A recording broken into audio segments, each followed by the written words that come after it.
వాక్యము లేవికాండము 23వ అధ్యాయం నుంచి మనము ఈ యొక్క నియామక కాలంలోను మనము ధ్యానం చేస్తూ వస్తా ఉన్నాము. మరి 23వ అధ్యాయం మొత్తం మరి సమయము ఆహ్, అందుబాటులో పెట్టుకొని మొత్తం చదవట్లేదు కానీ అవసరాన్ని బట్టి మనము చదువుకుంటూ ముందుకు వెళ్తా ఉన్నాము. సో, మరొక మారు మనము పైన మరి ఒక అవుట్‌లైన్ చూసుకుంటూ వస్తే మనము మరి 2 పండుగల గురించి మనం తెలుసుకున్నాము. ఒకసారి వాటిని కూడా ఒక జస్ట్ అవుట్‌లైన్‌గా చూసుకుంటూ ముందుకు వెళ్దాం. సో, ఈ నియామక కాలంలో మనం చూసుకున్నట్లయితే ఆహ్, వార సబ్బాతు దీన్ని పండగ కిందకి తీసుకోరు కానీ శనివారము ఆహ్, వీక్లీ సబ్బాత్ అనేది మరి పండగ తీసుకోరు కానీ నియామక కాలం, నియామక ఆహ్, ఆహ్, వారంగా దీన్ని చెప్పుకుంటా ఉన్నాం. ఆ తర్వాత మరి కాబట్టి దాన్ని కౌంట్‌లోకి తీసుకోవట్లేదు. ఇక్కడ 1, 2, 3 పెట్టాను కానీ వారసత్వ మరి కౌంట్‌లోకి తీసుకోరు కాబట్టి ఆహ్, మనకు దానికి కిందవి మాత్రమే మనకు కౌంట్‌లోకొస్తాయి. తర్వాత పస్కా పండుగ. పస్కా పండుగ గురించి మనము మరి అనేక విషయాలు మనం పంచుకుంటూ వచ్చాము. ఆ తర్వాత పులియని రొట్టెల పండుగ, ఆ తర్వాత ప్రథమ ఫలముల పండుగ, వారముల పండుగ, పెంతెకొస్తు పండుగ. ఆ తర్వాత పైన వార సబ్బాతు వేరు, వారముల పండుగ వేరు. సబ్బాతు దినం వేరు. అలాగే మరి ఇక పెంతెకొస్తు వారముల పండుగ, ఫీస్ట్ ఆఫ్ వీక్స్ ఇది వేరు. ఆ తర్వాత మరి శృంగధ్వని పండుగ, ట్రంపెట్స్ ఆహ్, ఫీ ఫీస్ట్ ఆఫ్ ట్రంపెట్స్, శృంగధ్వని పండుగ. ఆ తర్వాత ప్రాయశ్చిత్తార్థ దినము, ప్రాయశ్చిత్తార్థ దినము. అలాగే దాన్ని గూడా ఒక పండుగలానే చేస్తారు. ఆ తర్వాత పర్ణశాలల పండుగ లేదా గుడారాల పండుగ లేదా సుక్కోతు పండుగ, సుక్కోతు పండుగ. ఇవి మన ముందున్నటువంటి మరి బైబిల్‌లో ఉన్నటువంటి నియామక కాలాలు లేదా పండుగలుగా మనము చెప్పుకుంటూ వస్తా ఉన్నాము. మరి అయితే ధర్మశాస్త్రంలో మరి ధర్మశాస్త్రంలో కాకుండా నియమించినటువంటి 7 పండుగలు కాకుండా ఆహ్, యూదులు ఇంకొక 2 పండుగలను వాళ్ళు కలుపుకోవడం మనము చూసాము. అవేంటి అంటే పూరీము పండుగ, అలాగే దీపాల పండుగ. ఇప్పటికి కూడా వాటిని ఆచరిస్తూ వస్తా ఉన్నారు. ఇంకటి కూడా మరి యూదులు వాటిని ఆచరిస్తూ ఉన్నారు. పూరీము పండుగ, అలాగే దీపాల పండుగ ఉన్నటువంటి 7 పండుగలు కాకుండా ఇంకొక 2 పండుగలు. ఒకవేళ ఈ సబ్బాతుని కూడా కలుపుకుంటే అవి 8 ప్లస్ ఇవి 2 9 అలా అవుతుందనమాట. సో, మరి తర్వాత మనము పండుగ గురించి మనం చూసుకున్నట్లయితే మనము దీని గురించి చాలా ఒక వివరణ అనేది మనం తీసుకున్నాము. చాలా ఎక్కువగా వివరణ మనము నిర్గమకాండం ధ్యానం చేస్తా ఉన్నప్పుడు ఇశ్రాయేలీయులు మరి ఆ యొక్క చివర చివరి ఆహ్, మరి వాళ్ళ కానాను యాత్ర బయలుదేరే ముందు ఐగుప్తుని విడిచి వచ్చే సమయంలో మరి ఆ చివరి తెగులుకు సమయంలో దేవుడు వాళ్ళని పస్కా పండుగ ఆచరించమని చెప్పి పస్కా బలిని ఆహ్, మరి వధించి పస్కా ఆ యొక్క ఫీస్ట్ పస్కా భోజనము తినాలని చెప్పేసేసి వాళ్ళకి నియమించినటువంటి ఆ యొక్క నియామకాలన్నీ కూడా ఎలా ఆచరించాలి? వాటికేం కావాలి? అనేవి కూడా మనం చూసుకుంటూ వచ్చాం. మరి ఒక్కసారిగా వాటికి కావాల్సినటువంటి మరి ఈ యొక్క వచనాలు చూసుకున్నట్లయితే రిఫరెన్స్‌లు లేవికాండము, నిర్గమకాండము, సంఖ్యాకాండము, ద్వితీయోపదేశ కాండము ఈ అధ్యాయాల్లో మనకు కనిపిస్తా ఉంది. పస్కా పండుగ గురించి. మరి దీనికి నియామక కాలం మనం చూసినట్లయితే మొదటి నెల 14వ దినమున మొదటి నెల 14వ దినమున మరి ఈ యొక్క పస్కా పండుగను నియమించడం అనేది జరుగుతుంది. ఆ తర్వాత మరి మొదటి నెల ఇది మత సంబంధమైనటువంటి నెల. దాన్ని మార్చి, ఏప్రిల్, నిస్సాను మాసము లేదా అబీబు మాసము అంటే మనకు బ్రదర్ చెప్పారు కాబట్టి మనకిది కూడా మంచిగానే అర్థమవుతా ఉంది. సో, నిస్సాను మాసము లేదా అబీబు మాసము ఇది మనకు బైబిల్‌లో మెన్షన్ చేయబడి ఉన్నటువంటి మాసము. సో, ఇది మార్చ్ లేదా ఏప్రిల్. ఈ సమయంలో మనకు పస్కా పండుగనేది ఆచరిస్తారు. పస్కా పండుగ మార్చి లేదా ఏప్రిల్. మార్చి, ఏప్రిల్ ఈ టైంలో ఆచరిస్తారు. దాన్ని బైబిల్ ప్రకారం నిస్సాను లేదా అబీబ్ పండుగలుగా చెప్తారు. అబీబ్ అనేది పాత పేరు. నిస్సాన్ అనేది కొత్త పేరు. ఆ టైంలో కడవరి వర్షాలనేవి కురుస్తా ఉండే సమయం కూడా. అలాగే మరి ఆ సమయంలో మరి అక్కడ పండే పంటలేంటయ్యా అంటే బార్లీ, అవిసెనార. బార్లీ అలాగే అవిసెనార పంట అక్కడ పండుతా ఉంటుంది ఇశ్రాయేల్ ఆ ప్రాంతంలో. అయితే మరి ఈ యొక్క పస్కా పండుగకు మరి బలి పశువులు ఉండాలి కదా! బలి అర్పిస్తారు కదా! మరి ఏంటి ఆ బలి పశువు అంటే నిర్దోషమైన ఏడాది మగ గొర్రె. మరి ఏడాది అనగానే చిన్న గొర్రెపిల్లేమో అనుకోవడానికి లేదు కానీ, ఏడాదికే మరి గొర్రెపిల్ల యవ్వన దశకు వస్తా ఉంటుంది. కాబట్టి యవ్వన ప్రాయంలో ఉన్నటువంటి ఈ ఏడాది మగ గొర్రె అది కూడా నిర్దోషమైన ఏడాది మగ యవ్వన గొర్రె పిల్లను తీసుకోవాలి. అలాగే ఇది దేనికి సాదృశ్యమయ్యా అంటే నిర్దోషమైన యేసుక్రీస్తు. యేసుక్రీస్తు కూడా యవ్వన కాలంలోనే మనకు పస్కా మరి గొర్రెపిల్లగా వధించబడ్డాడు. కాబట్టి బలి పశువు పస్కా బలి పశువు యేసుక్రీస్తుకు సాదృశ్యంగా ఉంది. అలాగే మరి ఇశ్రాయేలీయుల జ్యేష్ఠ పుత్రుడికి బదులుగా యేసు బలి మన కొరకు చేయబడిన ప్రత్యామ్నాయ బలి. ఇశ్రాయేలీయుల జ్యేష్ఠ పుత్రుడికి. ఈ పస్కా ఎందుకు చేస్తా ఉన్నారు? సమయంలో చేస్తా ఉన్నారు అంటే మరి అక్కడ మరణదూత మనకి బయలుదేరి ఐగుప్తు ప్రాంతం అంతట్లో కూడా ఉన్నటువంటి మరి జ్యేష్ఠ పుత్రుడిని మరణానికి తీసుకెళ్లడము, చంపివేయడం అనేది జరుగుతా ఉంది. మరణదూత మరి ఐగుప్తు దేశం అంతటా ఉన్నటువంటి మొదటి శిశువును మరి చంపుతూ వెళ్తున్నప్పుడు మరి ఇశ్రాయేలీయులకు మరి దేవుడు ఒక పశువును వధించి ఆ పశువు యొక్క రక్తాన్ని ఎవరి గృహాల మీద అయితే రాసుకుంటారో ఆ రాసుకున్నటువంటి వారు మరి రక్షించబడతారు. అది మనం చూసాము. అది ఎలా తినాలి ఏంటి అనేది కూడా మనం చూస్తూ వచ్చాము. అది జ్యేష్ఠ పుత్రునికి బదులుగా బలి అనేది జరిగింది. సో, ఆ రక్తం ద్వారా వాళ్ళు రక్షించబడ్డారు. వారి గృహాల్లో ఆ యొక్క మొదటి పుత్రుడు, జ్యేష్ఠ పుత్రుడు రక్షించబడ్డాడు. ఆ పశువు యొక్క రక్తం వలన. అదే మన యేసు ప్రభు కూడా యాజ్ ఇట్ ఈస్‌గా సేమ్ అలానే తను మరి మనకు జ్యేష్ఠ పుత్రునిగా దేవాది దేవునికి తను యేసు ప్రభు జ్యేష్ఠ పుత్రుడిగా ఉన్నాడు. తన యొక్క రక్తము మరి మన కొరకు చేయబడినటువంటి ప్రత్యామ్నాయ బలిగా మనకు అంటే బదులు బలిగా ఇక్కడ మనకు కనిపిస్తా ఉంది. అది మనము చూసుకుంటూ వచ్చాము. చాలా వివరంగా మనం ఆల్రెడీ చూసాం కాబట్టి నేను పైన చెప్పుకుంటూ వెళ్తా ఉన్నాను. మరి ఇది ఆచరించే పద్ధతి ఏంటయ్యా అంటే దశమి నాడు మొదటి నెల అంటే నిస్సాన్ మాసంలోనే దశమి నాడు ఈ గొర్రె పిల్లను వేరు చేయాలి. యేసు ప్రభు కూడా అలానే వేరు చేయబడ్డాడు. ప్రభువు శుక్రవారం 14న నిస్సాను సిలువ వేయబడ్డాడు. ప్రభువు మరి శుక్రవారం నాడు 16 నిస్సాను అనే మాసంలో మరి 14న శుక్రవారము సిలువ వేయబడ్డాడు. 10 నిస్సాను. ఈ ఈ నిస్సాను 10ను సోమవారము యెరూషలేములో ఊరేగించబడ్డాడు. యెరూషలేములో ఊరేగించబడ్డాడు. మరి సాయంకాలంలో చంపాలి. సాధారణంగా 3-4 మధ్యలో. సాధారణంగా 3-4 మధ్యలో అంటే ప్రభువు 3 గంటల సమయానికి చనిపోయాడు. 3 గంటల సమయానికి చనిపోయాడు. అంటే 12 ఈ సమయం చూసుకున్నట్లయితే మనము ఈ సమయ కాలాలు ఎలా నిర్ణయిస్తారు?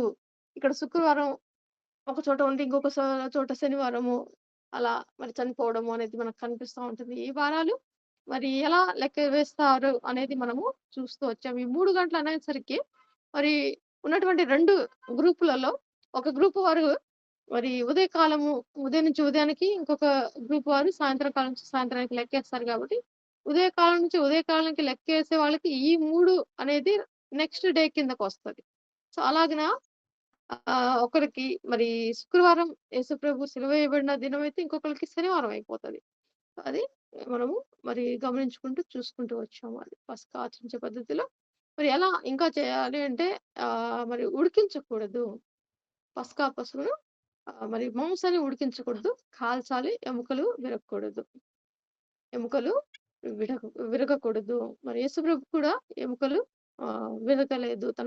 మరి తనతో పాటు ఉన్నటువంటి ఇద్దరు దొంగలకు కాళ్ళను విరగ్గొట్టారు కానీ యేసుప్రభు అప్పటికే చనిపోయిన కారణాన్ని బట్టి యేసుప్రభు యొక్క ఎముకలు విరవబడలేదు. అది మనకు దావీదు మహారాజు కూడా తన యొక్క కీర్తనలో కూడా మరి ఇది మెన్షన్ చేయబడుతుంది.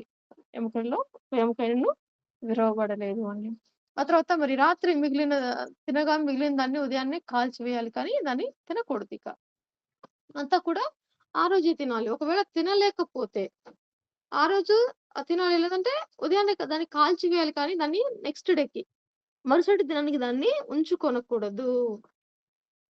మరుసటి దినానికి అది ఉంచుకోనకూడదు. ఒకవేళ అలా తినలేకపోతే పక్కింటి వాళ్ళని లేదా పొరుగు వాళ్ళు ఇంకెవరినైనా సరే వాళ్ళతో పాటు కలుపుకోవచ్చు. సో, ఇలాగా అలా కలుపుకునే వాళ్ళు ఒకవేళ మరి ప్రతి ఇశ్రాయేలీయుడు అపవిత్రుడైనను, ప్రయాణంలో ఉన్నవాడైనను లేదా కొనబడిన దాసుడు పస్కాను తినాలి. ఎవరైనా సరే మరి ఈ కోవకు చెందిన వాళ్ళు. ఆ కోవలోనే మరి ఇది ఉంది కాబట్టే మరి అన్యులైన మనము ఈ కొనబడిన దాసుల లెక్కలో మనం వస్తా ఉన్నాం. మనం ఎవరమయ్యా అంటే పాపపు కోరలో చిక్కుబడి మరి ఆ పాపానికి బానిసత్వంలో ఉన్నటువంటి అన్య జనాంగాన్ని దేవుడు తన రక్తం ఇచ్చి, తన స్వరక్తం ఇచ్చి మరి హ్మ్. బ పస్కా పస్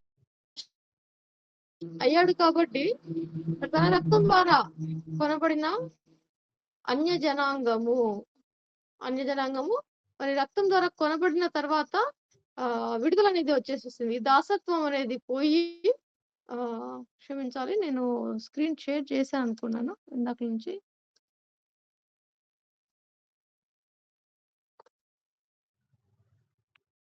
ఓకే. నేను జస్ట్ ఇప్పుడు అబ్జర్వ్ చేశాను. స్క్రీన్ షేర్ చేయలేదని. ఓకే. ఈ కొనబడినటువంటి నా పాయింటర్ మీకు కనిపిస్తుందనుకుంటున్నాను. ఓకే.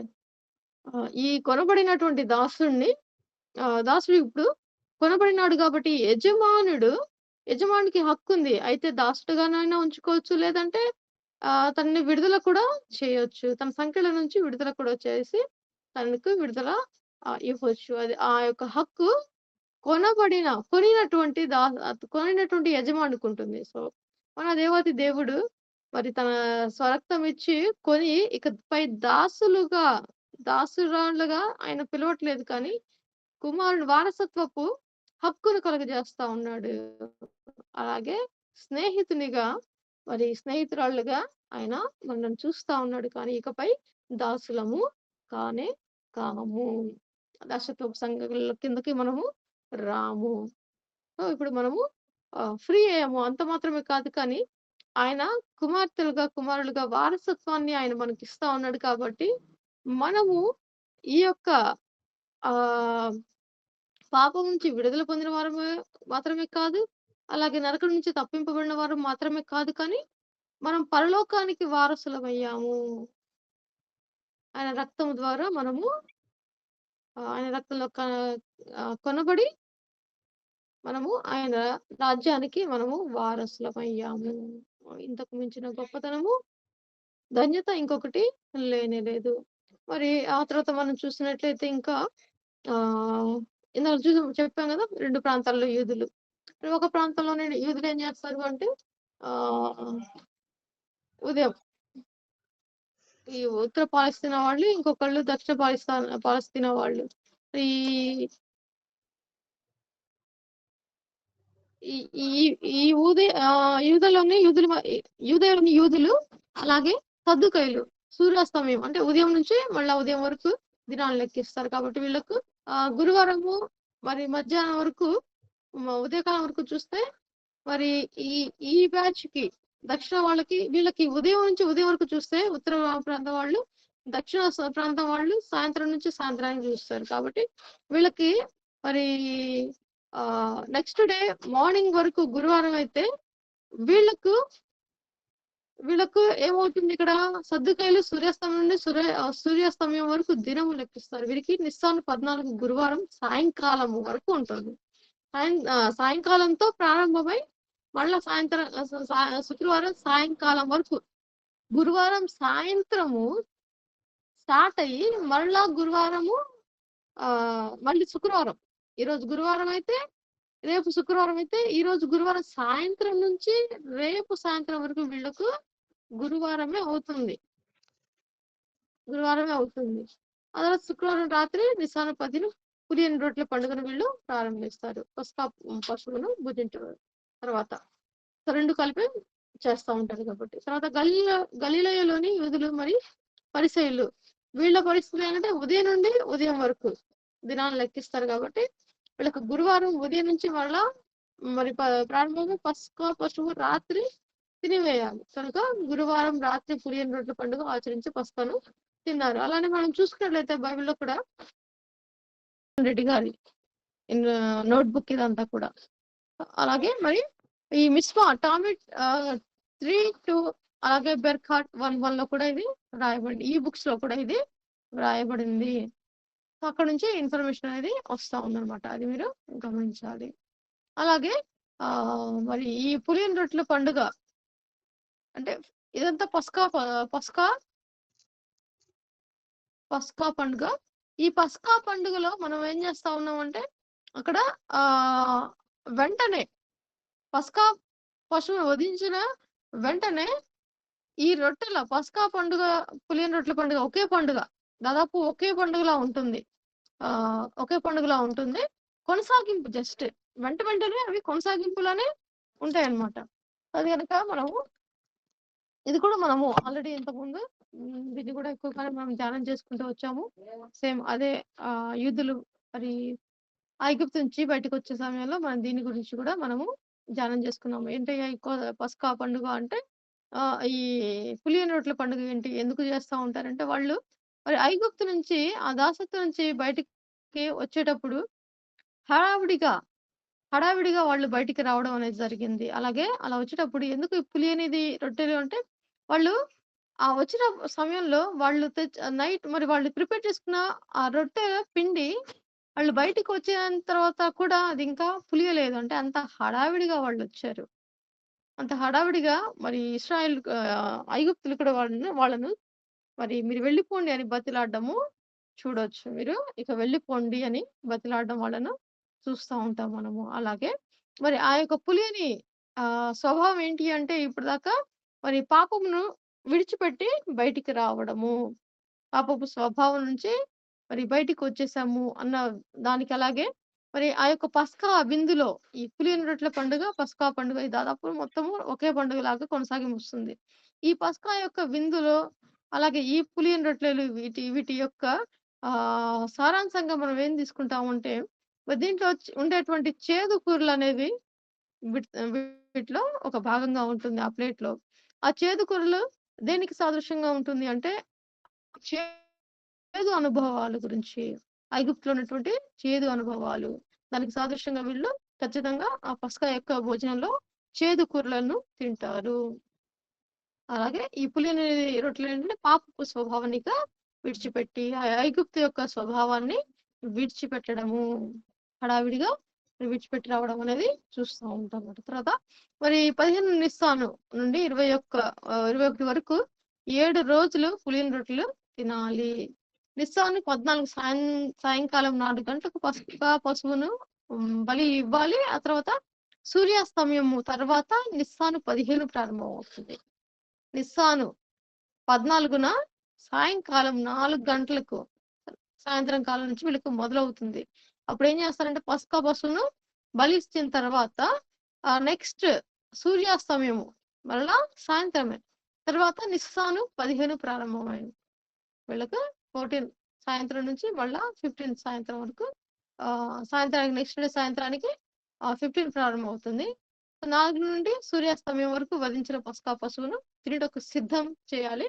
ఆ పస్కా తినేటప్పుడు కూడా మనం ఒక పొజిషన్ ఉంటుందనేది మనం ధ్యానం చేసుకుందాం. హడావిడిగా మరి ఆర్చుకొని కూర్చొని ఆరాంగా తినడం కాదు కానీ హడావిడి చేస్తూ తింటున్నట్లు మరి వాళ్ళు ఇక బయలుదేరే పొజిషన్ లోనే వాళ్ళు కూర్చోవడం అనేది మనం చూస్తా వచ్చాము. మరి పస్కాను రాత్రి తినివేయాలి కనుక పులియని రొట్టెలతో పస్కాను తినాలి. ఈ పులియని రొట్టెలతోనే ఆ పస్కా యొక్క భోజనాన్ని తినేది ఉంటుంది.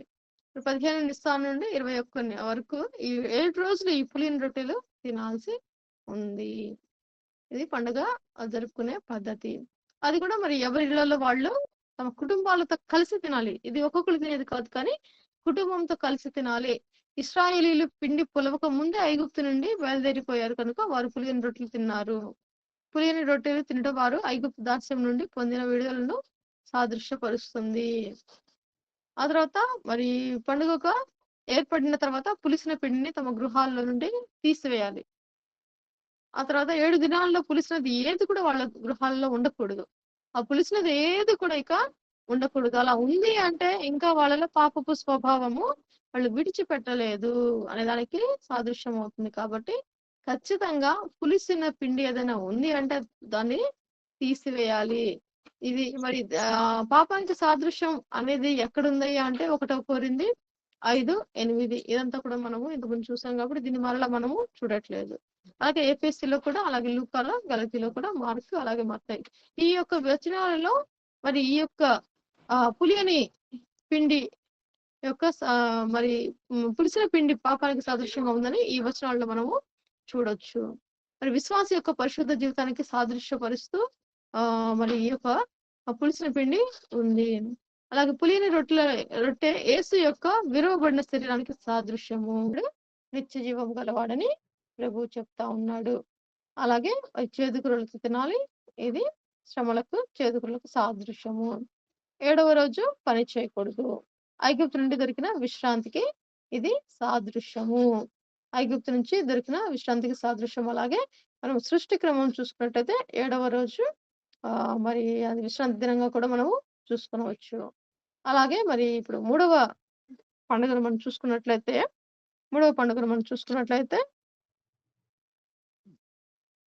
ప్రథమ ఫలముల పండుగ. ప్రథమ ఫలముల పండుగ. మరి ఇక్కడ ఉన్నటువంటి ఈ పదాలన్నిటి పస్కా పండుగ కానివ్వండి, ఇవన్నీ కూడా దేనికి దానికి మరి పోటాపోటీగా దేవుణ్ణి యేసు ప్రభుని సాదృశ్యంగా చూపిస్తా ఉంటాయి. ప్రథమ ఫలము అనేది అసలు ఎలా అంటే ఇక్కడ పస్కా పండుగ తర్వాత వెంటనే అలాగే పస్కా అనంగానే మనం 2 గుర్తుపెట్టుకోవాలి. పస్కాతో పాటు పులియని రొట్టెల పండుగ. ఈ 2 మనం గుర్తుపెట్టుకోవాలి. సో, పస్కా పండుగ తర్వాత వెంటనే వచ్చే పండుగ ప్రథమ ఫలముల పండుగ. ఇక్కడ పులియని రొట్టెల పండుగ గురించి మెన్షన్ చేయలేదు. ఎందుకంటే అది 2 కలిసి ఒకటేగా ఇక్కడ పరిగణించబడతా ఉంది. కాబట్టి వెంటనే ప్రథమ ఫలముల పండుగ వస్తుంది. దీనినే ఫల సంగ్రహ పంట బార్లీ పంటలు ఉంది కదా ఇందాక మరి బార్లీ పంట అలాగే పంట పండుతారు కదా ఆ పంట చేతికి వస్తుంది అనమాట. చేతికి వచ్చినప్పుడు దాన్ని హార్వెస్ట్ చేస్తారు. దాన్ని పంట కోత కాలము, పంట కోసే కాలం అనమాట. పనులు వాడు కోసుకున్నటువంటి పనులు వీళ్ళు ఏం చేస్తారంటే అల్లాడించి అంటే వాటిని ఏదైతే ఆ యొక్క ధాన్యం ఉందో ధాన్యాన్ని వీళ్ళు తీసుకొని వాళ్ళు మరి పండుగని కూడా అంటే పనులు అల్లాడించే పండుగ అంటారు దీన్ని. అలా తీసుకొని వాళ్ళు ఏం చేస్తారంటే ప్రభువుకు మరి దేవునికి మరి సమర్పించడం అనేది ఎందుకు చేస్తారు ఇదంటే ఇక్కడ ఈ పండుగ చేసేటప్పుడు ఇక్కడ ఏదైతే పంట వేస్తా ఉన్నారో ఆ పంట ఎలా వేస్తారంటే విత్తనం చల్లుతారు కదా. పంట రావాలంటే విత్తనం చల్లుతారు. ఆ విత్తనము మొలకెత్తే ముందు విత్తనము భూమిలో చనిపోతుంది. విత్తనము భూమిలో చనిపోయి తర్వాత మొలకెత్తుతుంది. మొలకెత్తిన తర్వాత మరి పంట సమయానికి పంట చేతికి వస్తుంది. ఫలింపు కలుగుతుంది. అలాగే దేవాతి దేవుడు ఇక్కడ చూడొచ్చు. మనం 2వ పాయింట్ లో చూస్తే యేసు ప్రభు కూడా ఏం చేస్తున్నాడంటే మరి తను మన కోసం మరి శ్రమ అనుభవించి చనిపోయి మరలా తిరిగి లేచాడు ఆయన. ఎలాగైతే విత్తనము భూమిలో చనిపోయి మరలా మొక్కగా మొలుస్తుందో దానినే యేసు ప్రభుకు సాదృశ్యంగా ఇక్కడ తీసుకున్నారు. యేసు ప్రభు కూడా మరి తను చనిపోయి మరలా పునరుద్ధానుడు అవ్వడము జరుగుతూ ఉంటుంది. ఆ తర్వాత మరి తను ఈ ఇక్కడ ఈ పంట చేతికి వచ్చినప్పుడు ఆ పంటను ఏం చేస్తారంటే దేవునికి అర్పిస్తా ఉన్నారు. ఇది మొదటి పంట అని అంటే ప్రథమ ఫలము ఇది అని చెప్పేసి అర్పించడము అనేది జరుగుతూ ఉంటుంది. అలాగే మరి యేసు ప్రభు కూడా తను చనిపోయి లేచి తను పునరుద్ధరణై తర్వాత ఆయన ఏం చేస్తాడంటే ప్రథమ ఫలముగా తను మన కిందకి వెళ్తే మనకు అది కనిపిస్తుంది. యేసు ప్రభు నిద్రించిన వారిలో ప్రథమ ఫలముగా లేపబడినాడు. ఇది ఒకసారి చూద్దాము. మొదటి కొరింథీయులకు రాసినటువంటి మొదటి పత్రిక ఒకసారి చూద్దాము. 15వ అధ్యాయము 20వ వచనము. యేసు ప్రభువే మనకు మొట్టమొదటి ప్రథమ ఫలం. మన కొరకు మరి చనిపోయి పునరుద్ధరణైనటువంటి వారిలో యేసు ప్రభువే మొదటి వాడు. ఇంకెవరు లేరు, ఇక రారు కూడా. సో ప్రథమ ఫలము యేసు ప్రభు.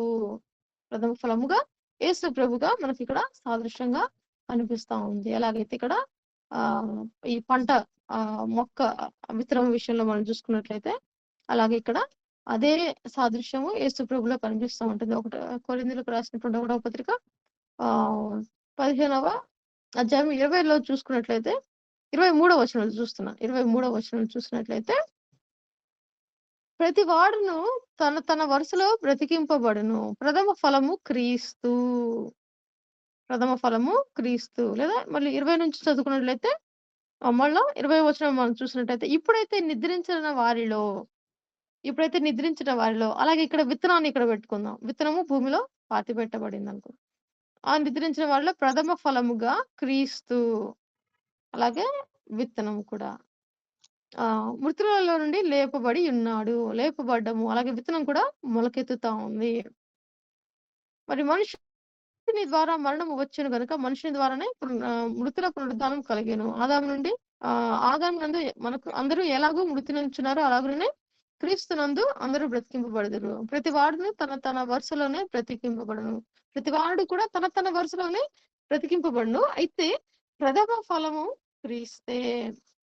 పునరుద్ధరణ అయినటువంటి క్రీస్తే ప్రథమ ఫలము. తర్వాత క్రీస్తు వచ్చినప్పుడు ఆయన వారు బ్రతికింపబడుదురు. అటు తర్వాత ఆయన సమస్తమైన ఆధిపత్యమును, సమస్తమైన అధికారమును, బలమును కొట్టివేసి తన తండ్రి అయిన దేవునికి రాజ్యము అప్పగించును.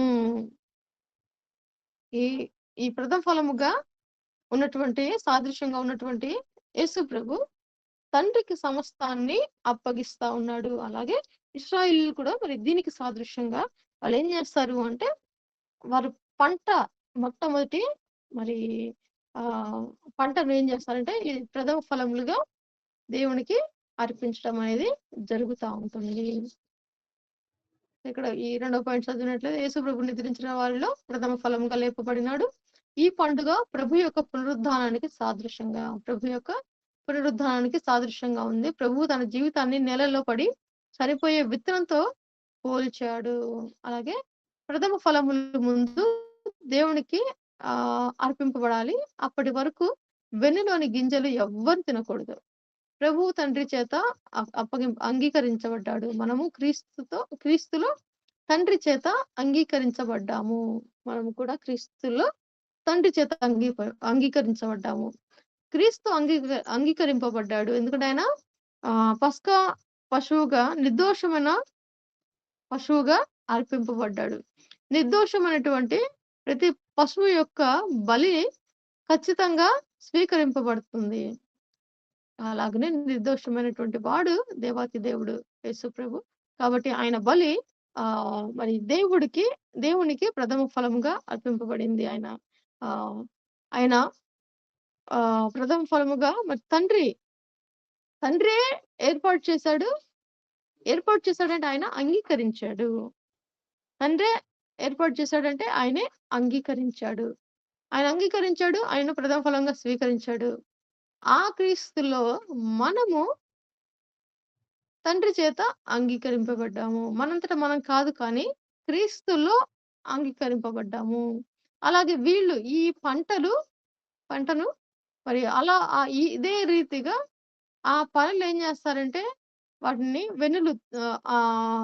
ధాన్యాన్ని తీసి ప్రభువు పునరుద్ధానాన్ని జ్ఞాపకం చేసుకుంటూ సమర్పిస్తూ ఉంటారు. ప్రథమ ఫలములుగా మరి వాళ్ళు సమర్పించడం అనేది మనము చూడొచ్చు. అది లేవికాండం 23వ అధ్యాయము 13వ వచనం ఒకసారి చూసినట్లయితే లేవికాండము 23వ అధ్యాయము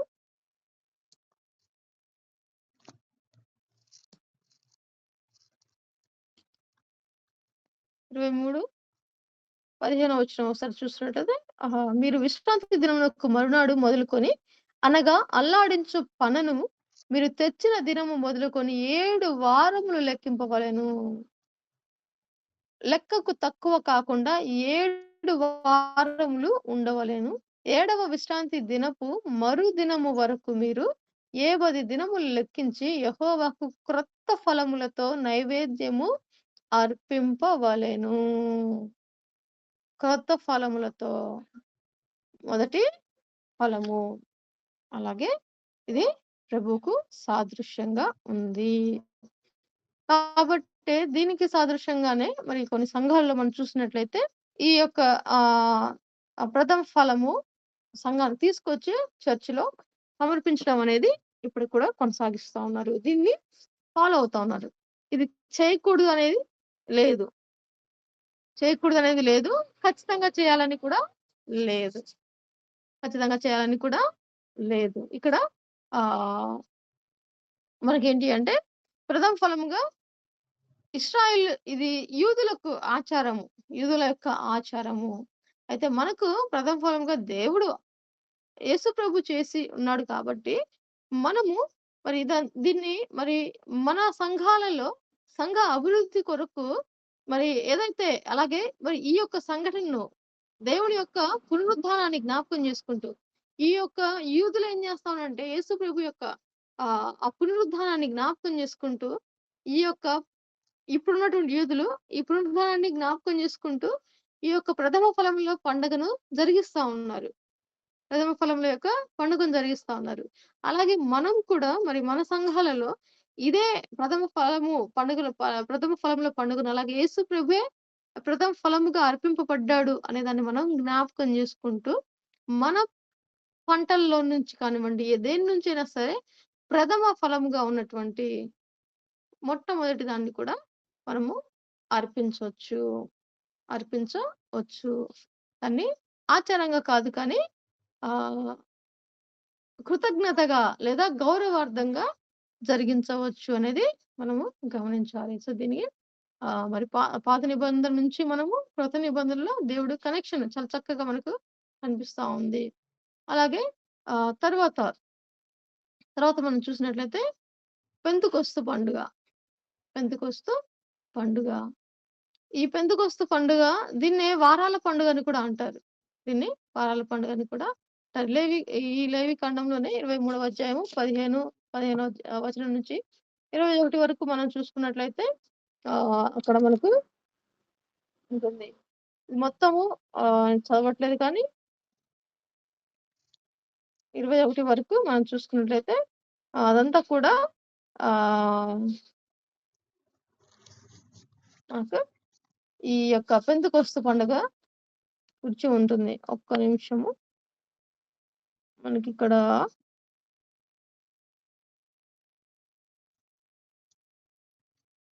ఆనాడే 21 వచనం ఒకసారి చూసినట్లయితే 21 వచనం ఒకసారి చూసినట్లయితే, ఆనాడే మీరు పరిశుద్ధ సంఘంగా కూడవలెనని చాటింపబడిన. అందులో మీరు జీవనోపాధి అయిన ఏ పనియు చేయకూడదు. ఇది మీ సమస్త నివాసములలో మీ తరములకు నిత్యమైన కట్టడ. సంఘంగా అంటే ప్రతిది కూడా వీళ్ళు ఎలాగ చేసుకుంటూ వచ్చారంటే ఒక సంఘంగానే చేశారు. ఏం చేసినా సంఘంగానే చేసుకుంటూ వచ్చారు. ఏం చేసినా సంఘంగానే చేసుకుంటూ వచ్చారు. ఒకసారి ద్వితీయోపదేశ కాండం కూడా ఒకసారి చూద్దాము. ద్వితీయోపదేశ కాండము 16వ అధ్యాయం మనం చూసినట్లయితే ద్వితీయోపదేశ కాండము 16వ అధ్యాయం 9 నుంచి మనం చూసుకున్నట్లయితే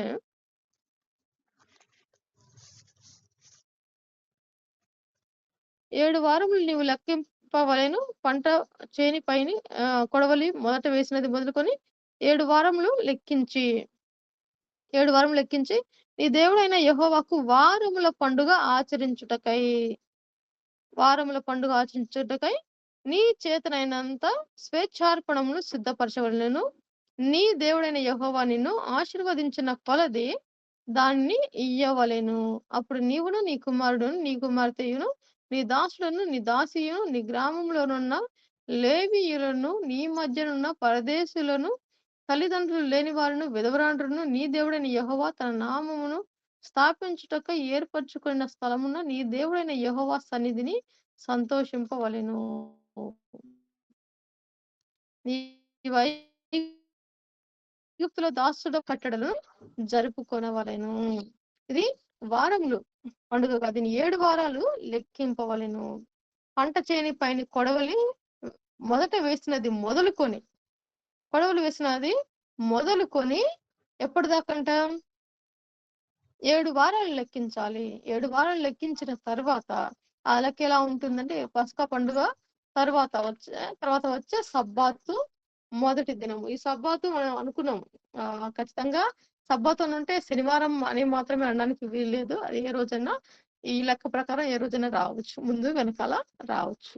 సో, మార్చి, ఏప్రిల్ ఈ నెలలో పస్కా అయిపోయిన తర్వాత మరుసటి దినము నుండి మరుసటి దినం నుంచి 7 వారాలు లెక్కించి సబ్బాతు యొక్క మరుసటి దినమున మే లేదా జూన్ ఈ యొక్క టైంలో 50వ దినము పెంతుకొస్తు పండుగ.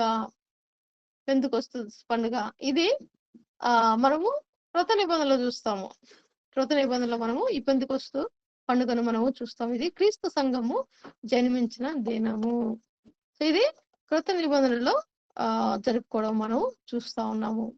ఏంటంటే క్రీస్తు సంఘము జన్మించిన దినము. ఏంటి ఇది ఎందుకు క్రీస్తు సంఘము జన్మించిన దినము అని ఎందుకుంటా ఉన్నారు అంటే, మనము ఈ అపోస్తల కార్యము ఆల్రెడీ మనం ధ్యానం చేస్తా ఉన్నాం. అపోస్తల కార్యము 2వ అధ్యాయంలో మనం చూసినట్టయితే మరి ఆ మేడ గదిలో 150 మంది దాదాపు మరి వారిని చూస్తా ఉన్నప్పుడు వారి మీదకు పెంతెకొస్తు దినమున వాళ్ళు మేడగదిలో మరి పరిశుద్ధాత్మ దేవుని యొక్క మరి ఆత్మ వారి మీద దిగి వచ్చినప్పుడు మరి నాలుకలుగా విభాగింపబడి మరి వారికి దేవుడి వాక్శక్తి అనుగ్రహించిన కొలది వారు అన్య భాషలు అంటే వివిధ రకాల ఈ భూమి మీద ఉన్నటువంటి భాషలు మాట్లాడుతూ బయటికి రావడము, సువార్త ప్రకటించడం మనం చూస్తూ ఉంటాము. ఆ దినము తర్వాత నుంచే మరి సువార్త అందరిలోకి విస్తరింపబడి సంఘములు కట్టబడడం అనేది అప్పటి నుండే జరుగుతుంది. అప్పటి నుంచే జరుగుతా ఉంది. సువార్త విస్తరించిన కొలది సంఘాలు స్థాపించబడ్డాయి. కాబట్టి క్రీస్తు సంఘము జన్మించిన దినము అనేది ఇక్కడ మెన్షన్ చేయబడతా ఉంది. అంతకుముందు సంఘం అనేది లేదు. సమాజముగా కూడుకుంటా ఉన్నారు కానీ సంఘము అనే పేరు మాత్రం మనకు ఈ యొక్క అపోస్తల కార్యము 2వ అధ్యాయంలో జరిగినటువంటి మేడగది అనుభవం తర్వాతనే సంఘము అనేది మరి స్థాపించబడ్డము చూస్తా ఉన్నాం. కాబట్టి ఈ ఈ సంఘటనను క్రీస్తు సంఘము జన్మించిన దినముగా పెంతుకొస్తూ, అంతకుముందు దీనికి పెంతుకొస్తు అనేది లేదు కానీ వారాల పండుగగా చూస్తా ఉన్నారు. కానీ ఇప్పుడు దీన్ని క్రీస్తు సంఘము జన్మించిన దినముగా పేర్కొనడం అనేది మనము చూస్తూ వచ్చాము. తర్వాత మరి ఇక్కడ ఏం చేస్తారయ్యా అంటే, యాజకుడు అంటే ఈ పాత నిబంధనలో పద్ధతి ఏంటి అంటే, ఈ వారాల పండుగలో పాత నిబంధనలో ఉన్నటువంటి పద్ధతి ఏంటయ్యా అంటే, యాజకుడు ఏం చేస్తాడంటే పులిసిన 2 రొట్టెలు దేవుని సన్నిధిలో, ఇంత ముందంతా కూడా పులియని రొట్టెలే తిన్నారు. ఇప్పుడు పులిసిన రొట్టెలు, ఇంతకుముందు పులియని రొట్టెలు, ఇప్పుడు పులిసిన రొట్టెలు. పులిసిన 2 రొట్టెలు దేవుని సన్నిధిలో అల్లాడించాలి. పులిసిన పిండి పాపానికి సాదృశ్యము. 2 రొట్టెలు యూదులు అలాగే అన్యులు. ఈ 2 రొట్టెలు ఉన్నాయి కదా, ఆ 2 రొట్టెలలో ఒక రొట్టె అన్యులు, ఒక రొట్టె యూదులు. అలాగే ఈ ఈ ఈ సంఘం ఈ 2 రొట్టెలు దేంతో చేశారంటే పులిసిన పిండి దేనికి సాదృశ్యంగా ఉంది అంటే పాపానికి సాదృశ్యంగా ఉంది. పాపానికి సాదృశ్యంగా ఉన్నటువంటి ఈ పులిసిన రొట్టెతో చేసిన 2 రొట్టెల్లో ఒక రొట్టె యూదులకు సాదృశ్యంగా ఉంది, ఇంకొక రొట్టె అన్యజనులకు సాదృశ్యంగా ఉంది. అలాగే ఈ ఇద్దరు కూడా అర్పింపబడ్డారు. అన్యులు, యూదులు ఇద్దరు కూడా దేవుని సన్నిధిలో అర్పింపబడ్డారు. అప్పుడేం జరిగింది అంటే దీనికి అసలు దీని అర్థం ఏంటయ్యా అంటే, సంఘంలో ఇప్పుడు యూదులు ఉన్నారు, అన్యులు ఉన్నారు. అంటే ఈ సంఘంలో ఒకవేళ యూదులు లేకపోయినా అన్యులు గురించి మనం చూసుకున్నట్లయితే సంఘంలో పాపం ఉంది. సంఘంలో అన్యులు చేర్చబడుతూ వచ్చారు. మొట్టమొదటిగా యూదులు ఉన్నప్పటికీ యూదులతో ద్వారా మరి జరిగినటువంటి ఈ యొక్క సువార్తల్లో మరి ఆ సువార్తల ద్వారా అన్యజనులు క్రీస్తు సంఘంలో చేరడం అనేది జరుగుతా వస్తా ఉంది. చేర్చబడతా ఉన్నారు. యూదుల నుంచి రక్షణ అన్యజనులకు యొద్దకు వచ్చినప్పుడు ఎవరైతే అన్యులు మరి క్రీస్తు యొక్క రక్షణను అంగీకరించి సంఘాల్లో చేర్చబడతా వస్తా ఉన్నారో, వారిలోంచి పాపము పోయింది అనడానికి లేదు కానీ, పాపపు స్వభావం ఉంది. అయితే ఆ పాపము నుంచి వీళ్ళకు విముక్తి కలిగింది. రక్షణ అనేది వచ్చింది. కానీ స్వభావం అయితే ఉంది. ప్రతిదినము ఈ యొక్క పాపపు స్వభావం నిమిత్తమై యూదులను, అలాగే అన్యులను ఎవరైతే సంఘంలో ఉన్నారో, సంఘంలో ఉన్నవాళ్ళు ప్రతిదినం కూడా ప్రభువు సన్నిధిలో పాపపు స్వభావం నిమిత్తమై దేవుని యొక్క సన్నిధిలో ప్రతి దినము పశ్చాత్తాపపడుతూ అర్పింపబడుతూ ప్రతిదినం కూడా తమ పాప స్వభావం విడిపించుకొనుటకై ప్రార్థించడము ఆవశ్యకము. రక్షించబడ్డాము, సంఘంలో చేర్చబడ్డాము అన్నంత మాత్రాన నీతిమంతులు అయిపోలేదు. నీతిమంతులుగా తీర్చబడ్డాము ప్రభు యొక్క కృప వల్ల. కానీ మనుషుని యొక్క నీతి మురికి గుడ్డ వంటిది. దాన్ని ప్రతిదినం కూడా కడుక్కుంటూ ఉండాలి. సో, ఏ ఒక్కరు కూడా నీతిమంతుడిని నేను అనుకోవడానికి వీల్లేదు. నీతిమంతుడు లేడు, ఒక్కడైనను లేడు అని దేవుని వాక్యమే సెలవిస్తా ఉంది. కాబట్టి దేవుడు నీతిమంతులుగా ఆయన తీరుస్తా ఉన్నాడు. కానీ మనలో ఇంకా పాప స్వభావం ఉంది. దాని కొరకే ప్రతిదినం కూడా మనము దేవుని సన్నిధిలో ప్రాణార్పణంగా మనం ఆయన సన్నిధిలో అర్పించబడుతూ కడగబడుతూ ఉండాలి. అలాగే మరి ఈ యొక్క పెంతెకొస్తు పండుగ మరి ఈ సందర్భంలో దాదాపు 13 రకాల బలులు అర్పిస్తారు. ఇదొకటి చూసుకొని మనము ముందుకు వెళ్దాము. ఇంకా క్లోజ్ చేసుకుందాం. ఇదొకటి చూసుకుంటూ మిగతా పండుగల తర్వాత ధ్యానం చేద్దాము. ఈ పెంతెకొస్తు పండుగ దినం సమయంలో దాదాపు 13 అర్పణలు అర్పిస్తారు. అవేంటి అంటే, ఒకటి దహన బలి. దహన బలిగా 7 ఏడాది మగ గొర్రెలు, 7 ఏడాది మగ గొర్రెలు, యవ్వన ప్రాయంలో ఉన్న 7 మగ గొర్రెలు అర్పిస్తారు. ఒక కోడె దూడ, అలాగే 2 పెద్ద పొట్టేళ్ళు. ఎన్నైనాయి? 7 + 1 8, 9, 10. దహన బలిగా 10 పశువులు అర్పిస్తా ఉన్నారు. దహన బలిగా 10 పశువులు అర్పిస్తా ఉన్నారు. అలాగే పాప ప్రాయశ్చిత్తార్థ బలిగా ఒక మేకపోతు. పాప ప్రాయశ్చిత్తార్థ బలిగా ఒక మేకపోతును అర్పిస్తా ఉన్నారు. అంటే 11 అయినాయి. ఆ తర్వాత సమాధాన బలిగా ఇంకొక 2 ఏడాది గొర్రె పిల్లలు అర్పిస్తా ఉన్నారు. సమాధాన బలిగా ఇంకొక 2 ఏడాది యవ్వన గొర్రె పిల్లలను అర్పిస్తా ఉన్నారు. మొత్తానికి 13 బలులు బలి పశువులను అర్పిస్తా ఉన్నారు. నైవేద్య బలిగా చివరిగా చూస్తే పిండి పానార్పణము. నైవేద్య బలిగా పిండి పానార్పణము జరుగుతా ఉంది. ఇక్కడ ఇది చూసుకున్నట్లయితే నిస్సాను మొదటి నెల నుంచి సీపను 3వ నెల వరకు వరుసగా 4 పండుగలు వస్తా ఉన్నాయి. 4 పండుగలు వస్తా ఉన్నాయి. మళ్ళీ 7వ నెల త్రిసి లేదా ఎతనీం. ఇది వారి యొక్క పండుగల సమయము. వారి యొక్క మత సంబంధమైనటువంటి మాసాలు. యూదుల యొక్క మత సంబంధమైన మాసములు. ఆ సమయంలో 3 పండుగలు. వీటి మధ్య 3 నెలల విరామము. వీటి మధ్యలో 3 నెలల కాలం ఉంటా ఉంది.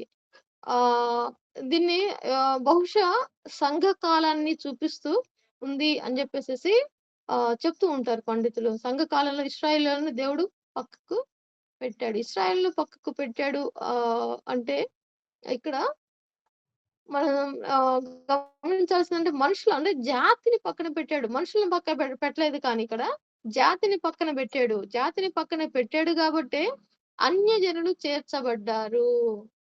ఈ యొక్క విరామ కాలంలో మనం చూసినట్టయితే జాతి అప్పుడు దాకా ఇశ్రాయేలు సంఘము, ఇశ్రాయేలు సమాజము, ఇశ్రాయేలు జాతి, ఈ మాటలు మనం వింటూ వస్తాము. కానీ ఈ సంఘ కాలానికి వచ్చేసరికి ఇక ఇశ్రాయేలీయులు జాతి అనే మాట కాదు, కానీ అన్యజనులు కూడా చేర్చబడ్డారు. ఇక్కడ సంఘం అనే మాటనే వినిపిస్తుంది. జాతిని దేవుడు పక్కన పెట్టేశాడు. అందరినీ ఒకే లెక్కలో మనుషులుగానే దేవుడు తీసుకుంటూ వస్తా ఉన్నాడు. జాతిని పక్కన పెట్టాడు. అది మనము ఇక్కడ గమనించవచ్చు. తర్వాత మరి శృంగధ్వని పండుగ అలాగే మరి మిగతా పండుగలు మనము తర్వాతి సమయంలో మనం చూసుకోవచ్చు. ఇంతవరకు ఏదైనా డౌట్ ఉంటే మనము డిస్కస్ చేయొచ్చు. లేదా అంతా అయిపోయిన తర్వాత అయినా సరే మనము డిస్కస్ చేయొచ్చు. ఏదైనా అర్థం కాలేదనుకుంటే మళ్ళా మనము రిపీట్ కూడా చేసుకోవచ్చు. సో, ఇది పండుగల యొక్క మరి దాదాపు మనము ఆహ్, 4 పండుగల గురించి మనము తెలుసుకుంటూ వచ్చాము. 4 పండుగల గురించి మనము తెలుసుకుంటూ వచ్చాము. దీంట్లో ప్రథమ ఫలముల పండుగ అనేది బహు శ్రేష్టమైనదిగా నేను భావిస్తూ ఉంటాను. ఎందుకు శ్రేష్టమైనది ఇన్ ద సెన్స్ దేవుడు పునరుద్ధానము. ఆయన పునరుద్ధానమే మరి సంఘం యొక్క స్థాపనకు నిదర్శనంగా ఉంటుంది. దాని బలాన్ని చేకూర్చేది అలాగే ఆయన పునరుద్ధానుడుగా ఉండి ఉండకపోతే ఈరోజు మనకు సజీవుడైన దేవుడు అనేవాడు లేడే లేడు. చనిపోయిన దేవుళ్ళ లెక్కలోకి వచ్చేవాడు.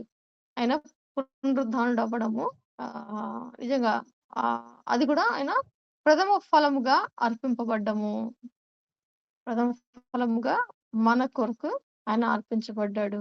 మనల్ని కూడా ఆయన ఆహ్, దేవుని మనం కూడా ఆయనతో పాటు వెళ్ళినప్పుడు దేవుని యొక్క సన్నిధిలో మనలను కూడా అర్పణగా ఆయన తండ్రిదైన దేవుని ఎదుట మనను ఒక సంఘంగా తీసుకెళ్ళి అర్పిస్తా ఉంటాడు. సమస్తము తండ్రి అయిన దేవునికి ఆయన ఒక రాజ్యంగా అర్పించబోతా ఉన్నాడు. అయితే ప్రథమ ఫలము మన దేవుడే. ప్రథమ ఫలము ఆయనే.